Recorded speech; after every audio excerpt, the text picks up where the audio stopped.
Sir KTR గారికి supreme court కూడా shock ఇచ్చింది సార్. ఆయన ఈ ఫార్ములా కార్ రేస్ ఉంది కదా! దానికి సంబంధించిన కేస్‌ని కొట్టేయాలి, క్వాష్ చేసేయాలని చెప్పేసి సుప్రీం కోర్ట్‌కెళ్లారు. కాకపోతే వాళ్ళు హైకోర్ట్ ఇచ్చిన నిర్ణయాలు మేము జోక్యం చేసుకోలేమని చెప్పేసారు. మరిప్పుడు కేటీఆర్ గారు అరెస్టు అవ్వడం కన్ఫర్మ్ అయినట్టేనా? తొందరలో అరెస్ట్ అవుతారు అని చెప్పేసి వార్తలైతే ప్రచారం అవుతున్నాయి గదా! మరి ఏం జరిగే అవకాశం ఉంది? కేటీఆర్ గారు ఏం చేస్తారు అరెస్ట్ తప్పించుకోవడానికి? కేటీఆర్ మీద రేవంత్ రెడ్డి ప్రభుత్వం చాలా సీరియస్ గా ఉంది. అందుకని ఒక ప్రణాళిక ప్రకారం రేవంత్ రెడ్డి ఏం చేశారంటే ముందుగా కేటీఆర్ ని అరెస్ట్ చేయడం కోసం గవర్నర్ పర్మిషన్ అడిగాడు. ఎందుకంటే prevention of corruption act 2018 amendment ప్రకారం 17A క్లాజ్ ఉంది. ఆ 17A ప్రకారం ఒక ముఖ్యమంత్రిని కానీ మంత్రిని కానీ అరెస్ట్ చేస్తే వాళ్ళ అపాయింటింగ్ అథారిటీ ఎవరైతే ఉంటారో వాళ్ళ దగ్గర ఎనీ పబ్లిక్ సర్వెంట్ అనమాట, ఎనీ పబ్లిక్ సర్వెంట్ అరెస్ట్ చేయాలంటే వాళ్ళ అపాయింటింగ్ అథారిటీ దగ్గర పర్మిషన్ ముందస్తు అనుమతి తీసుకోవాలి. అలాగా మంత్రి కాబట్టి మంత్రికి అపాయింటింగ్ అథారిటీ అంటే గవర్నర్ పర్మిషన్ తీసుకోవాలి. కాబట్టి ఎందుకంటే మనం చంద్రబాబు విషయంలో చూసాం, చంద్రబాబును అరెస్ట్ చేసేటప్పుడు జగన్ ఈ పని చేయలేదు. అందుకని చంద్రబాబు కూడా సుప్రీంకోర్టు వరకు ఈ 17A సెక్షన్ అప్లికబుల్ కాబట్టి నా అరెస్టు చల్లదు, గవర్నర్ పర్మిషన్ తీసుకోలేదని వాదించారు. అందుకని రేవంత్ రెడ్డి ఈసారి జాగ్రత్తగా అదే పని కేటీఆర్ కూడా చేస్తాడు కాబట్టి ముందుగా ప్లాన్ ప్రకారం తొందరపడకుండా రేవంత్ రెడ్డి ప్రభుత్వం ఏం చేసిందంటే గవర్నర్ పర్మిషన్ ముందుగానే తీసుకున్నారు. గవర్నర్ రిక్వెస్ట్ చేస్తే గవర్నర్ కూడా 1 month టైం తీసుకొని లీగల్ ఎక్స్పర్ట్ల ఒపీనియన్ తీసుకొని దాని ప్రకారం ఆయన పర్మిషన్ ఇచ్చాడు. దాని తర్వాత సిఎస్ శాంతకుమారి ఏసీబీకి లెటర్ రాశారు. ఏసీబీకి లెటర్ రాయగానే ఏసీబీ ఇమీడియట్ గా నెక్స్ట్ డేని ఈయన మీద కేసులు నమోదు చేసింది. అట్లాగే వాళ్ళు ఈడీకి కూడా కంప్లైంట్ ఇచ్చారు, ఈడీని కూడా ఇన్వాల్వ్ కామని. ఎందుకంటే 55 కోట్ల డబ్బు అనేది వాళ్ళు అక్రమంగా కేటీఆర్ అక్కడికి తరలించాడు లండన్ కి. సో కాబట్టి ఆ డబ్బు నల్లధనం అంటే డర్టీ మనీని క్లీన్ మనీగా మార్చుకోవడానికి మనీ లాండరింగ్ జరిగింది కాబట్టి ఈడీని కూడా ఎంటర్ అవ్వమన్నారు. దాంతో చకచక 2 ఇన్వెస్టిగేటివ్ ఏజెన్సీలు నోటీసులు జారీ చేశాయి. ఆల్రెడీ కేటీఆర్ ఒకసారి ఏసీబీ ఆఫీస్కి వెళ్ళాడు. ఏసీబీ ఆఫీస్కి వెళ్తే లాయర్ని అలో చేయకపోతే నేను రానని చెప్పాడు. వాళ్ళు లాయర్ని అలో చేయలేదు. దాంతో హైకోర్టుకి వెళ్ళాడు. హైకోర్టు కూడా చివరికి మధ్య మార్గంగా లాయర్ పక్కన కూర్చోడు, దూరంగా కూర్చొని ఉంటాడు. లాయర్ సమక్షంలో కాకుండా లాయర్ దూరంగా ఉంటాడు, మిమ్మల్ని ప్రశ్నిస్తారని చెప్పారు. అలాగా కేటీఆర్ వెళ్ళాడు.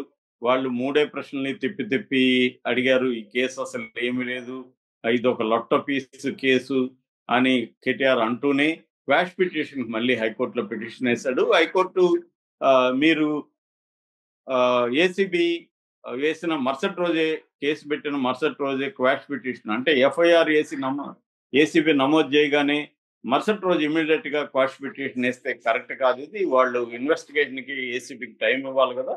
సో అని చెప్పి క్వాష్ పిటిషన్ ని తిరస్కరి.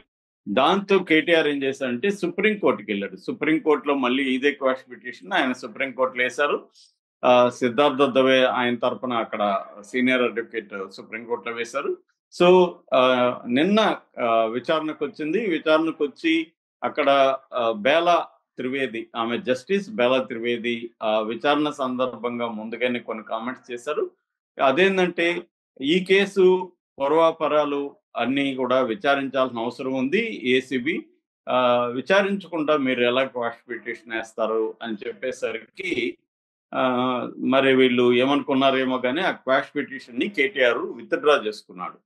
అంటే మన విచారణ జరగకముందే విత్డ్రా చేసుకునే అవకాశం ఉంటది. ఎందుకంటే జస్టిస్ వ్యాఖ్యలు చూసినాక వాళ్ళకి అర్థమైంది క్వాష్ పిటిషన్ ని ఎంటర్టైన్ చేయదు కోర్టు, రిజెక్ట్ చేసే అవకాశం ఉంది. రిజెక్ట్ చేసే అవకాశాన్ని కోర్టుకి ఇవ్వకుండా తామే విత్డ్రా చేసుకుంటే మంచిదని వాళ్ళు విత్డ్రా చేసుకున్నాడు. సో ఇప్పుడు ఏంటంటే ఈ కేసును కొట్టివేసే పరిస్థితి న్యాయస్థానాల్లో లేదనేది తేలిపోయింది.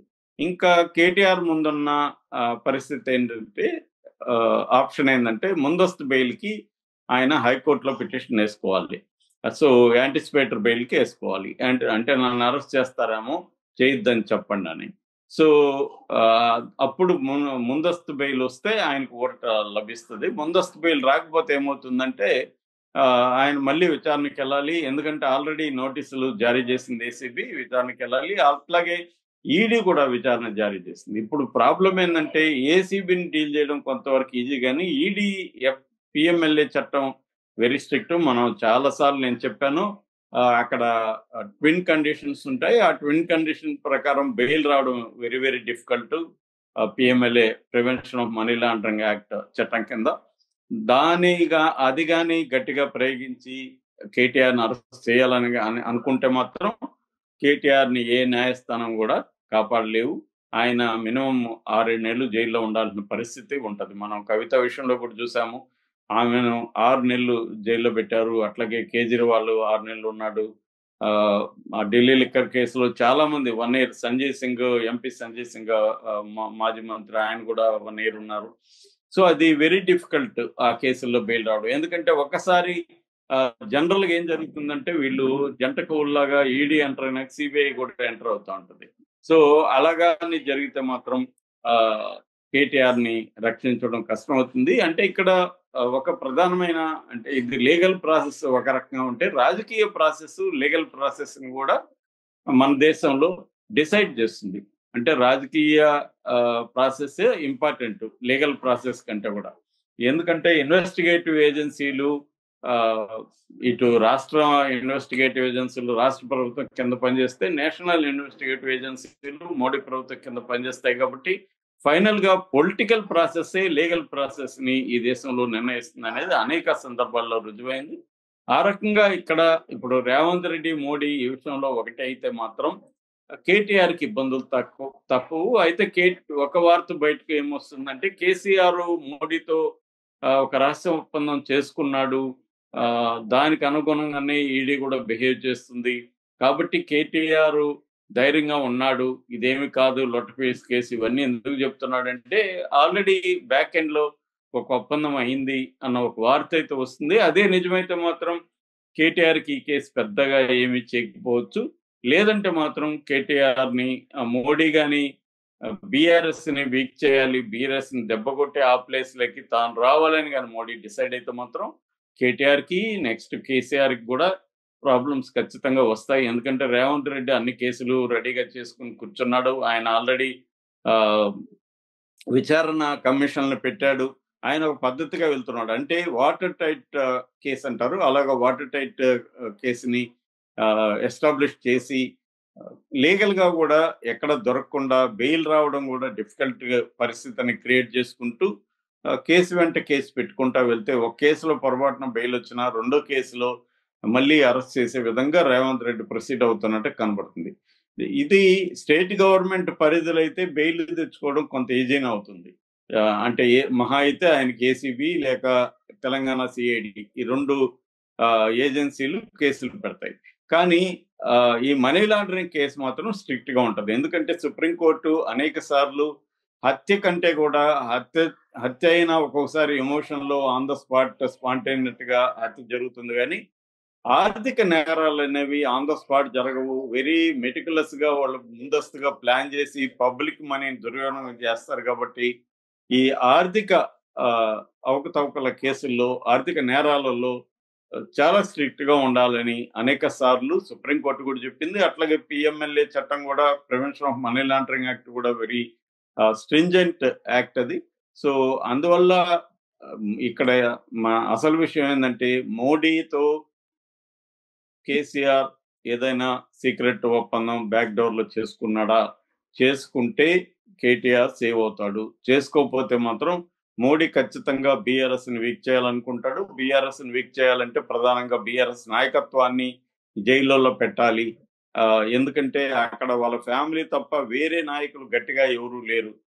కేటీఆర్, కేసీఆర్, కవిత, హరీష్ రావు, వీళ్ళ నలుగురు తప్ప బీఆర్ఎస్ లో స్టేట్ వైడ్ గా లీడ్ చేయగలిగిన నాయకులు లేరు. వీళ్ళని కానీ జైల్లో పడేస్తే బీఆర్ఎస్ ని వీక్ చేయొచ్చు అనేది మోడీకి ఉన్న అండర్స్టాండింగ్.